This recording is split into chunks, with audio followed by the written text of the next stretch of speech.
Men o'qiy olaman. Men yoza olaman. Men gapira olaman. Qani topingchi, bugungi mavzuyimiz nima? To'g'ri topdingiz. Bugungi mavzuyimiz can. I can do it. Let's learn it. Let's go.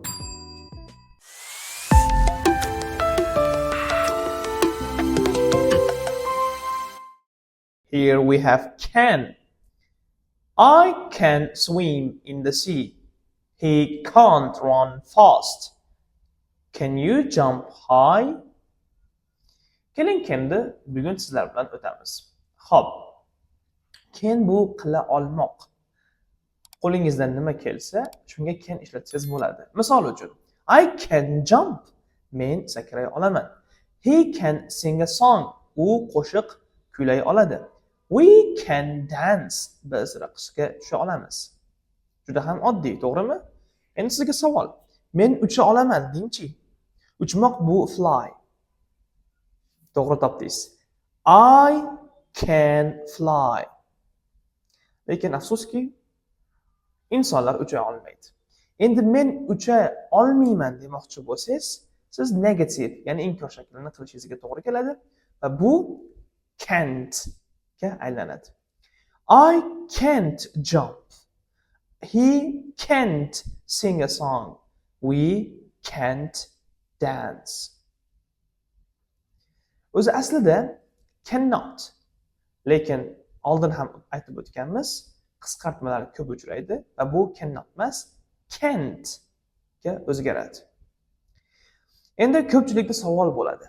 Ustoz, can't deyapsiz, ba'zida can't deyapsiz. Men buni ko'p eshitganman. Buni bitta shakli bormi?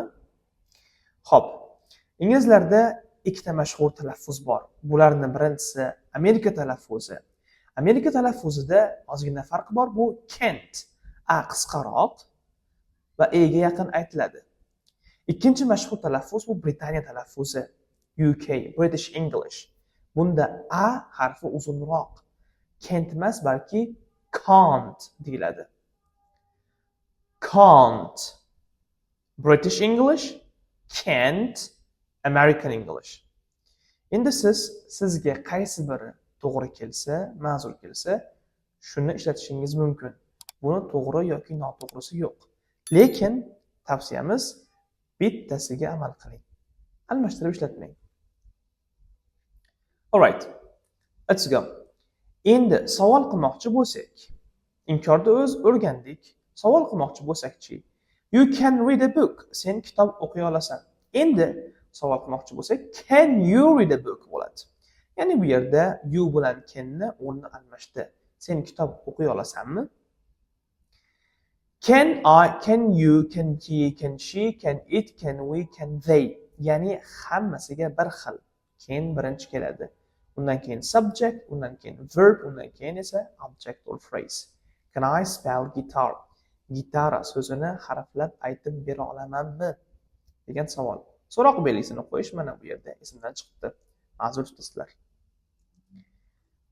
As you know, English have got the saying, do use it or lose it. Let's use it. Keling endi mana shu mashqni bajaramiz. Mana shu mashqlarga siz can'ni qo'shishingiz kerak va bundan tashqari buni siz so'roq shakliga o'zgartirishingiz kerak. Birinchisini birgalikda qilib ko'ramiz.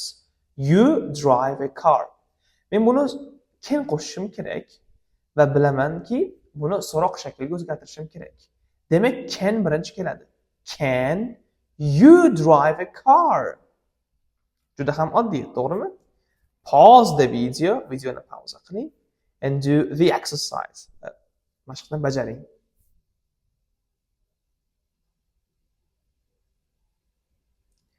I hope you did the exercise, right? Umid qilamanki, mashqni bajardingiz. Keling endi birgalikda tekshiramiz. Can you drive a car? Sen mashina mina olasanmi? Can she sing well? U qiz bola yaxshi kuylay oladimi? Can they speak Japanese? Ular yapon tilida gaplasha oladilarmi? Can I come to the party? Men ham bazmga kelsam maylimi degan narsa chiqadi. Kela olamanmi? Can we use a computer? Biz kompyuterdan foydalana olamizmi? So, like this. If you found the video useful, please like and subscribe. Agar video siz uchun foydali bo'lgan bo'lsa, like va pastdagi subscribe tugmalarini bosish esingizdan chiqmasin. See you next lesson. Bye.